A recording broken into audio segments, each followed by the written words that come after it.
Hey guys, what's going on? PAYTON here once again, and welcome back to another episode of my Manchester United career on FIFA 14.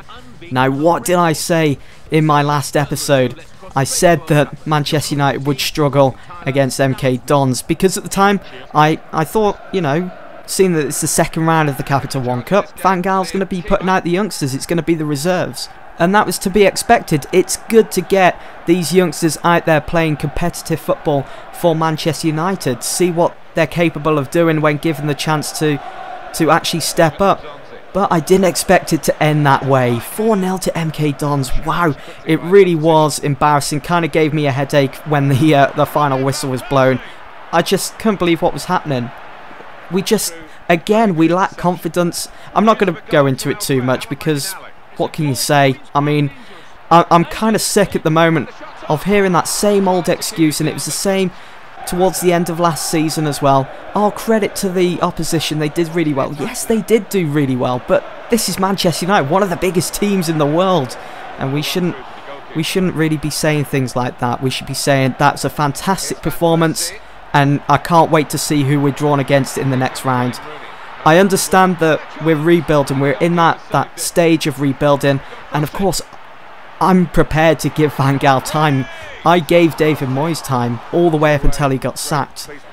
I'm really looking forward to what actually comes of United now.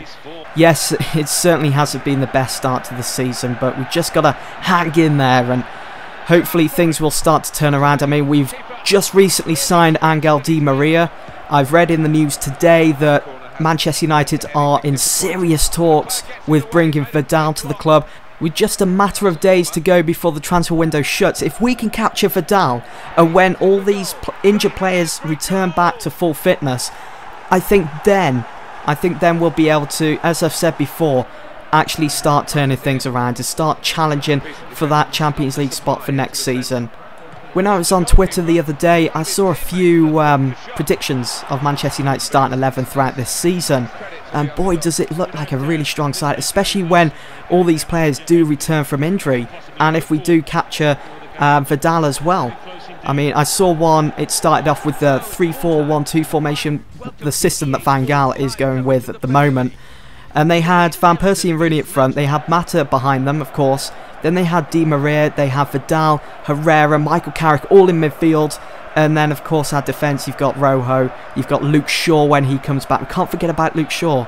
And also Raphael and De Gea in goal. It seems like such a strong team on paper. It's just a damn shame that we started off the season with a growing injury list. It seems as though it's never ending. Every game that we play, a player's picked up injuries.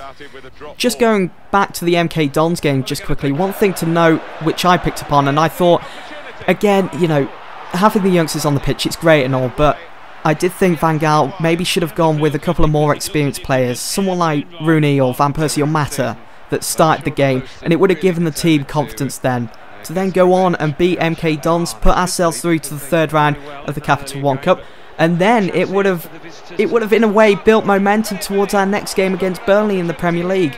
Whereas now we've got to, in a way, start again and just hope for the best. Surely we'll be able to beat Burnley. I mean, they haven't won a game yet in the Premier League. Are they going to beat us at their home ground? God, I hope not. We could potentially be seeing Di Maria's debut there against Burnley.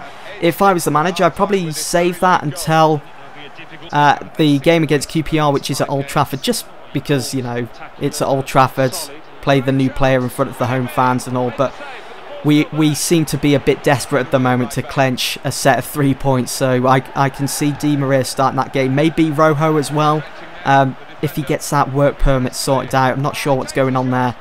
I'd also like to see Nick Powell travelling to Burnley with the first team. Now that would be interesting, because I thought Powell did pretty well in the first half for United. Shame he got subbed, but Van Gaal, I think, was just looking after him there, trying not to force him into a full 90 minutes and watching out for his fitness and everything.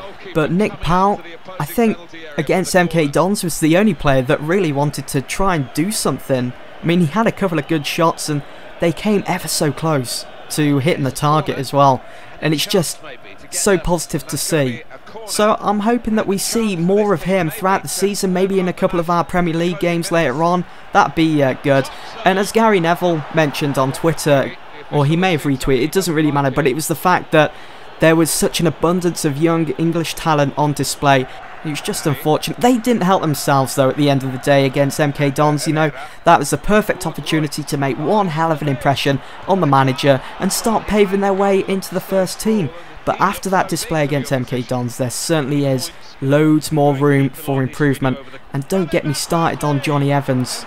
And all I can say to that is he should have known better. That was sloppy. It's not Manchester United. We do not do that at the club. We need to cut out this as well, passing back to De Gea. It needs to stop. It's becoming too predictable for the opposition. And that's why we're getting caught out so much. You saw it with Johnny Evans last night. Because the opposition, they're pushing higher at the pitch and they're just putting us under pressure. And I mean, it will happen as well with some of the youngsters, the less experienced players, because maybe they haven't been put into that situation before and they're thinking, oh crap, what do I do here? And that's where we're going to be failing, and that's where we're going to be conceding the goals.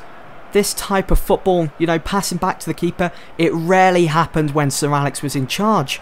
United then would be full on attack until that final whistle was blown for every single game.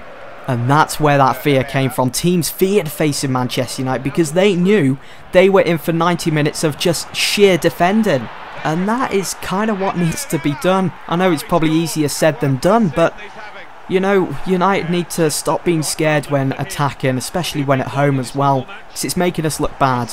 And we need to start taking a few more risks here and there on the pitch and just go for it. Go for the opposition's throat. Because if we keep playing the way we are at the moment, keep passing it back to De Gea, we're not going to win anything. We're not going to even qualify for the Champions League. We need to sort it out. So anyway, rant over, and I know it kind of sounded as though I don't have much faith in Van Gaal, but believe me, I do, and I will be supporting Van Gaal all the way until maybe he retires. Who knows how long Van Gaal will last at United, but believe me, I will be supporting him all the way, just like I did with David Moyes. You know, this is Manchester United, this is the team that I support and have always supported. I will not just back down and stop supporting the club. It's not me, it's not my character. I'm not one of these fans that as soon as the club's going through a rough patch, switch the United top out for a City one. It's just not me. I'm United till I die now. It is simply a lifetime commitment.